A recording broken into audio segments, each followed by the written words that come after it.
At some point across the last few years in my interviews on Being, I began to ask people, sometimes as a closing question, what is making you despair and what is giving you hope?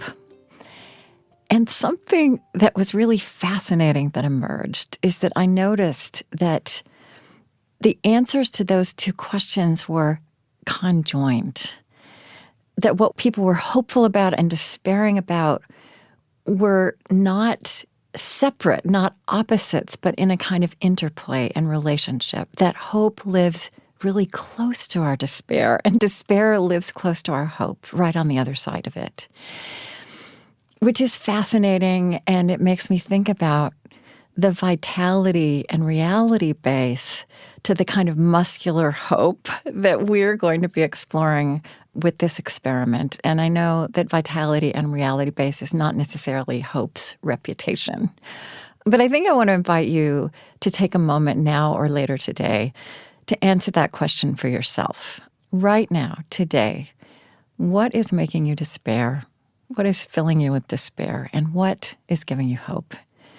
And don't analyze what you've written. Just let it be a beginning. I want to name also, right here at the beginning, that there is so much in our world right now that evokes a profound, reasonable hopelessness. Such a magnitude of suffering that the wisest of words and spiritual solace can't address.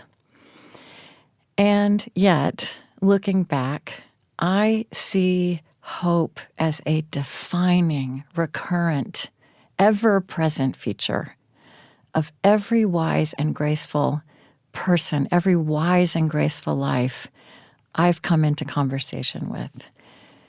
And that includes people who have shifted the world on its axis in small ways, in vast ways. So to approach this contradiction, this puzzle, I think definitions are called for. Like other words we need most, like the word love. The word hope is a little bit ruined from overuse and from flimsy, superficial use. So let's talk first about what it's not. When I talk about hope, about muscular hope, I am not talking about anything to do with wishful thinking. It's not really idealism. I don't use the word optimism. I understand that some people use the word optimism the way I use the word hope. But to me, optimism has a bit of a feel of a faith that things in the end will turn out all right. And that's not what I'm talking about. I'm talking about hope as an orientation, really, more than a virtue, a way of seeing and moving through the world. And it is a choice in the face of profound, reasonable despair. It is a calling. It is a practice, a muscle. And like any muscle, it can be flexed and strengthened. I want to say it this way, too. The hope that interests me, that I have learned from conversation by conversation, teacher by teacher, across 20 years, that kind of hope attends to reality in all its complexity, and it makes a leap of imagination that has real-world consequences. Here's one way to define this kind of hope. It looks the world full on, it looks reality in the face, and it refuses to accept that things have to be this way. And then this orientation of hope throws one's intelligence, one's energy, one's persistence, one's creativity and courage behind that insistence. You know, it's one of these elemental truths that we have to remind ourselves of, sometimes name, in order to see that nothing new has ever entered this world without someone or someones who first imagined a possibility others couldn't yet see or believe in, and then brought realities into being that most of us can later not imagine the world without. Again, this is a truth that has small manifestations and vast manifestations, individual and communal. And this is a young century in which we have a world to remake, all of our disciplines, all of our communities. And it is in this context that I see a revitalized, chosen, practiced, applied hope, individual and communal, as urgent and necessary towards that possibility of a different world. So what follows is an exercise in mustering this muscular hope towards that possibility. And we are taking 6 exquisite teachers who I think of as, to use a phrase that was offered to me by the wonderful civil rights elder Vincent Harding. He talked about people who become live human signposts. And so I think of each of these voices, these teachers, as live human signposts. So not just in what they say, but in how they live. They demonstrate, they teach how this kind of muscular hope, what it looks like, how it grows, how it acts in the world.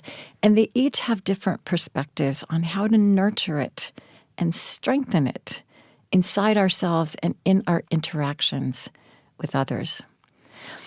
I'm going to refer from time to time in these different sessions to this experience as a course. I don't know if it's a course. I think it's an experiment that you're embarking on with me and with On Being, and I hope in the company of others in your world. Here's another truth I think we have to remind ourselves of again and again. You know, I said hope is more an orientation than a virtue, but it is a virtue. And none of the great virtues are meant to be carried alone. None of them. And we err on the side of individualism in this American culture from which I come. So none of the great virtues are meant to be carried alone, and especially something like hope or something like love in a time like this, in a world like this. We are called and invited to surround ourselves with others who can walk this path with us and carry something like hope on the days, the weeks, the years, when it's too much for us to ask of ourselves. There's a second layer beyond the listening to this experience, this experiment, which is journaling. But really, it's more than journaling. And so I want to explain this fuller idea I have of what is happening in the act of writing things down. And our teacher on that is going to be Naomi Shihab Nye. And one of the things that she brings into relief that has really shifted the way I have probably written every word down since I heard her is that when we write things down, we get into conversation with ourselves and with the many selves inside us, the multiplicity inside us. And so there are going to be prompts and journal pages to download within each session. And I want to say you can print out as many pages as you want and write as much or draw as much or scribble as much as you want and in as big letters as feels fun and useful. And of course, you could type if you'd like, but I hope you'll consider writing by hand, because when we write by hand, as old-fashioned as that is, we are processing emotionally. And these prompts are going to have two purposes. And again, we're in the realm of virtue and moves of character. And so one of them is not in the first instance about being purposeful and action-oriented, but about inward preparation and settling, spiritual preparation. And that becomes the ground we nourish for taking the questions and insights that rise up, the wisdom about the nature of hope, how it acts, how it looks, into the ordinary interactions of our days. And we move back and forth in a life of depth and meaning between that inner work and that outer work, in a spirit of curiosity. Curiosity also being a quiet moral muscle that makes almost all the other virtues possible. And there's a neuroscience behind what I'm talking about too, that what we practice, we become. So some of this moving through your days, taking in these teachings, you may not feel it, but you're doing it. And then moving back into inward work, seeing what that shifts in you. And does this way of moving through the world with a robust hope, does that become spiritual and moral muscle memory? That's what the neuroscience says it can become. I think it's important to name, finally, that a lot of us are trained, whether we've spent a lot of time thinking about this or not, to think of cynicism and a critical orientation as more rigorous and respectable, more honorable and intelligent than hopefulness. So I think as you start to delve in the first instance into what hope means for you, what this is that we're walking into, it may be more complicated than you expect. And in your journals, I'm going to offer these prompts, which I will share with you now too. Just a way to begin this experience. Just spend some time reflecting on what is the nature of hope, the meaning of hope, in the way you think and feel, what you move towards, what you're wary of. What does hope mean where you come from, your home, your childhood, your people? Another way in to ground that same investigation that I learned from some Benedictines who formed me as I started this radio adventure a long time ago. They would pose a big, beautiful question and ask people to answer the question through the story of their lives. So here's another way you might journal. What is hope? Answer the question through the story of your life. Let all of this surface as you begin here.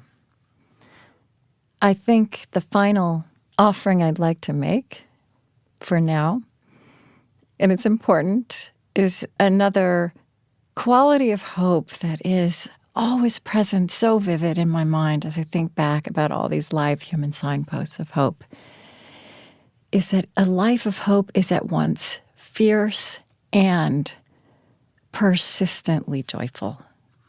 Joyful.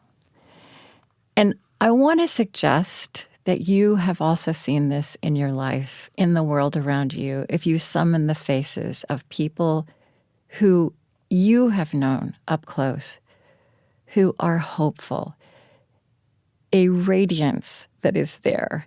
And that's not every minute of every day, but definingly in a life of applied hope.